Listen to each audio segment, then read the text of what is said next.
بسم اللہ الرحمن الرحیم۔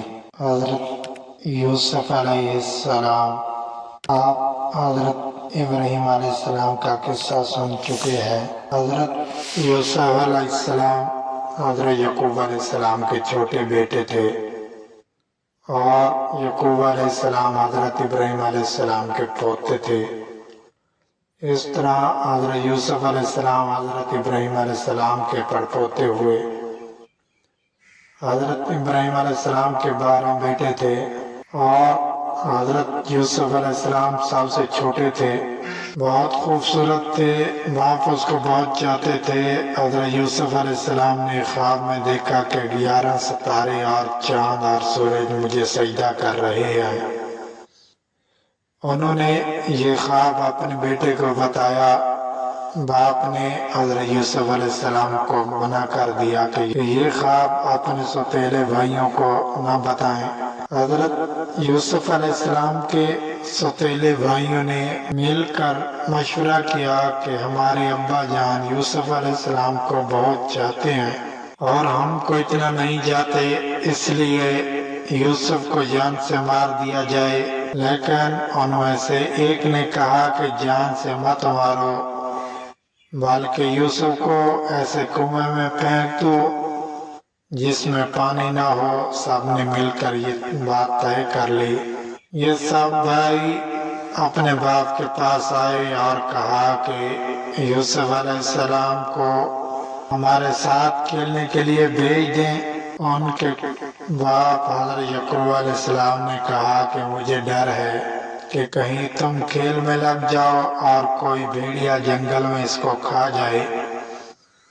بھائیوں نے کہا کہ ہم ایک طاقتور جماعت ہیں، ایسا کیسے ہو سکتا ہے؟ آخر باپ نے حضرت یوسف علیہ السلام کو بھائیوں کے ساتھ بھیج دیا۔ بھائیوں نے ان کو ساتھ لے جا کر ایک اندھیرے کنویں میں پھینک دیا، اور رات کو روتے ہوئے گھر واپس آئے اور کہا کہ ابا جان ہم آپس میں دوڑ لگا رہے تھے، اور یوسف ہمارے سامان کے ساتھ بیٹھا تھا کہ ایک بھیڑیا آیا اور اس نے حضرت یوسف علیہ السلام کو کھا لیا۔ ثبوت کے لیے کرتا خون لگا کر باپ کو دکھایا۔ بوڑھے باپ کیا کرتے، صبر کیا، خاموش ہو گئے، لیکن بیٹے کی جدائی میں روتے رہے۔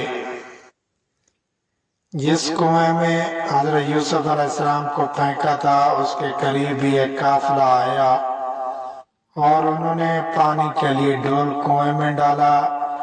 دیکھا کہ ایک خوبصورت لڑکا کنویں میں ہے، ان کو باہر نکال لیا۔ اور جب قافلہ مصر پہنچا تو وہاں پر مصر کے بادشاہ نے ان قافلے والوں کو تھوڑی قیمت دے کر خرید لیا، اور اپنی بیوی زلیخا سے کہا کہ اس کو پالو، ہو سکتا ہے کہ ہم اس کو اپنا بیٹا بنا لیں۔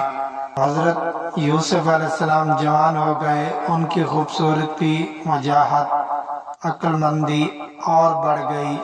زلیخا عزیز مصر کی بیوی ان پر فریفتہ ہو گئی، اور ان کو ان کی نفس کی جانب سے پھسلانے لگی۔ ایک روز اس نے کمرے کے سارے دروازے بند کر دیے۔ حضرت یوسف علیہ السلام نے یہ حالت دیکھی تو خدا سے پناہ مانگی اور دروازے کی طرف بھاگے۔ زلیخا نے پیچھے سے آپ کی قمیض پکڑ لی، جس سے قمیض پھٹ گئی۔ اس وقت عزیز مصر یعنی زلیخا کا شوہر بھی دروازے پر آ گیا۔ زلیخا نے الٹا الزام حضرت یوسف علیہ السلام پر لگایا اور اپنے خاوند سے کہا کہ یہ شخص تیری بیوی کی بے آبروئی کرنا چاہتا تھا، جس کی سزا اس کو ملنی چاہیے۔ حضرت یوسف علیہ السلام نے کہا میں بے گناہ ہوں، بلکہ یہ عورت مجھ کو پھسلانے کی کوشش کر رہی تھی، مگر خدا نے مجھ کو اس سے بچا لیا۔ آخر یہ معاملہ قاضی کے پاس پیش ہوا۔ قاضی نے حضرت یوسف علیہ السلام سے صفائی کے لیے گواہ طلب کیے۔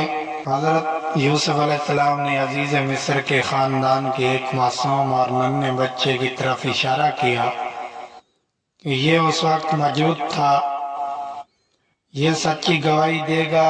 ننھے بچے نے کہا کہ اگر قمیض آگے سے پھٹی ہوئی ہے تو یوسف مجرم ہے، اور اگر قمیض پیچھے سے پھٹی ہوئی ہے تو یوسف سچے ہیں اور زلیخا جھوٹی ہے۔ جب حضرت یوسف کا کرتا دیکھا گیا تو وہ پیچھے سے پھٹا تھا۔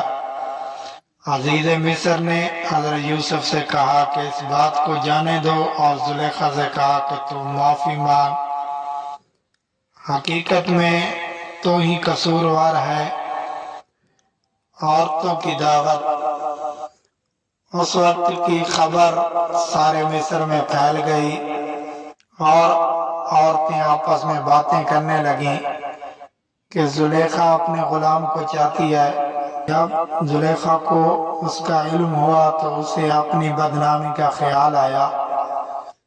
اس نے ترکیب سوچی وہ کہ یہ اس نے مصر کی عورتوں کی دعوت کی اور سب کے ہاتھوں میں ایک ایک چھری اور ایک ایک پھل دے دیا، اور اسی وقت حضرت یوسف علیہ السلام کو وہاں لے آئی۔ عورتوں نے جب یوسف علیہ السلام کے حسن و جمال اور خوبصورتی کو دیکھا تو وہ سب اپنے ہوش میں نہ رہیں اور چھریوں سے بجائے پھلوں کے اپنے ہاتھوں کو کاٹ لیا اور کہنے لگی واقعی یہ کوئی انسان نہیں ہے، فرشتہ ہے۔ زلیخا نے ان عورتوں سے کہا کہ یہ وہی شخص ہے کہ جس کے لیے تم مجھے ملامت کرتی ہو، میں حقیقت میں اس کو چاہتی ہوں، اگر اس نے میری محبت کو ٹکرا دیا تو میں اس کو قید کرا دوں گی۔ حضرت یوسف علیہ السلام کو جب اس کا علم ہوا تو انہوں نے اللہ تعالیٰ سے دعا کی کہ اے اللہ تو ہی مجھ کو بچا سکتا ہے، اگر میں ان عورتوں کے فریب میں آ گیا تو میں جیلوں میں سے ہو جاؤں گا، اس سے یہ بہتر ہے کہ مجھے قید خانہ میں ڈال دیا جائے۔ اللہ تعالیٰ نے حضرت یوسف علیہ السلام کی دعا قبول کی اور وہ جیل میں ڈال دیے گئے۔ حضرت یوسف علیہ السلام سے پہلے جیل میں دو قیدی اور بھی تھے، ایک شاہی باورچی اور دوسرا بادشاہ کو شراب پلانے والا ساقی۔ ان کے خلاف الزام تھا کہ انہوں نے بادشاہ کو زہر دینے کی کوشش کی ہے۔ حضرت یوسف علیہ السلام جیل میں قیدیوں کو اللہ تعالیٰ کی باتیں بتاتے رہے اور خدا کا پیغام پہنچاتے رہے۔ ایک دن یہ دونوں قیدی حضرت یوسف علیہ السلام کے پاس آئے اور انہوں نے کہا کہ ہم نے ایک عجیب خواب دیکھا ہے۔ ساقی نے کہا کہ میں نے دیکھا ہے کہ بادشاہ کو انگور کی شراب پلا رہا ہوں۔ باورچی نے کہا کہ میں نے دیکھا ہے کہ میرے سر پر روٹیاں ہیں اور پرندے ان کو نوچ نوچ کر کھا رہے ہیں۔ خواب بیان کرنے کے بعد انہوں نے حضرت یوسف علیہ السلام سے اس کی تعبیر پوچھی۔ حضرت یوسف علیہ السلام نے بتایا کہ ساقی تو جیل سے چھوٹ جائے گا اور پھر بادشاہ کی ملازمت میں جا کر اس کو شراب پلائے گا اور باورچی کو سولی پر چڑھا دیا جائے گا اور اس کی لاش کو جانور کھائیں گے۔ ایسا ہی ہوا، اللہ تعالیٰ نے ساقی کو رہا کرا دیا اور باورچی کو سولی ہو گئی۔ حضرت یوسف علیہ السلام ان کے بعد بھی سالوں جیل میں رہے، لیکن کسی کو ان کی رہائی کا خیال نہ آیا۔ اتفاقاً ایک مرتبہ مصر کے بادشاہ نے خواب میں دیکھا کہ اس کے 7 دبلی گائیں 7 موٹی گاؤں کو کھا رہی ہیں اور 7 ہری اور 7 سوکھی ہوئی بالیں دیکھیں۔ بادشاہ نے اپنے درباریوں سے اس کی تعبیر پوچھی مگر کوئی بھی صحیح جواب نہ دے سکا۔ اس موقع پر ساقی کو یاد آیا کہ اس نے اپنا خواب حضرت یوسف علیہ السلام سے پوچھا تھا اور آپ کا جواب بالکل صحیح ہوا تھا۔ اس نے کہا کہ جیل میں ایک شخص ہے جو خواب کی صحیح تعبیر بتا سکتا ہے۔ بادشاہ سے جس کو عزیز مصر کہتے تھے اجازت لے کر وہ جیل گیا اور حضرت یوسف علیہ السلام سے سارا واقعہ بیان کیا۔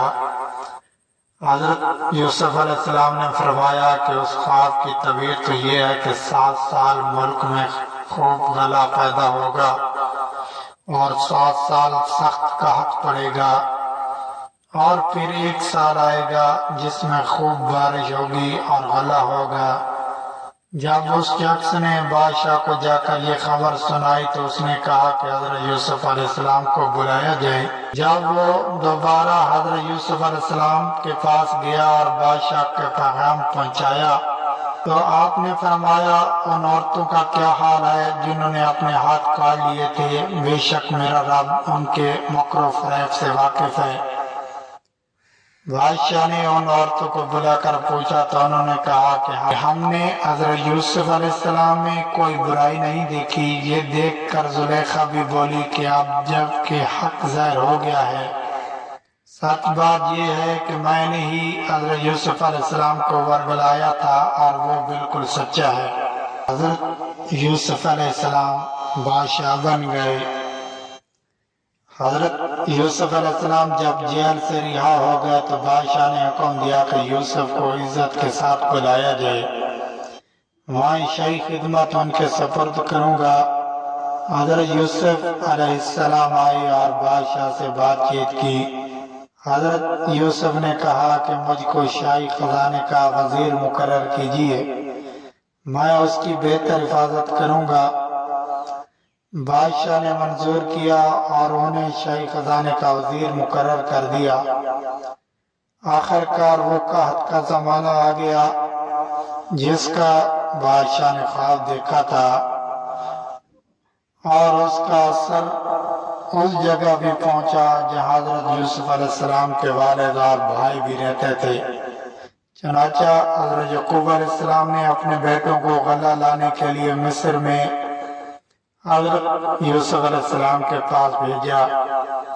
جب حضرت یوسف علیہ السلام کے بھائی آئے تو حضرت یوسف علیہ السلام نے ان کو پہچان لیا، اور بھائی حضرت یوسف علیہ السلام کو نہیں پہچان سکے۔ حضرت یوسف علیہ السلام کو ان کو غلہ دیا اور کہا کہ اگلی دفعہ ہو تو اپنے دوسرے بھائی کو بھی ساتھ لے کر آنا، ورنہ میں تم کو غلہ نہیں دوں گا۔ اور اپنے ملازمین سے کہہ دیا کہ جو قیمت انہوں نے غلہ کی دی ہے وہ بھی چپکے سے ان کے سامان میں رکھ دو تاکہ وہ پھر مصر آئیں۔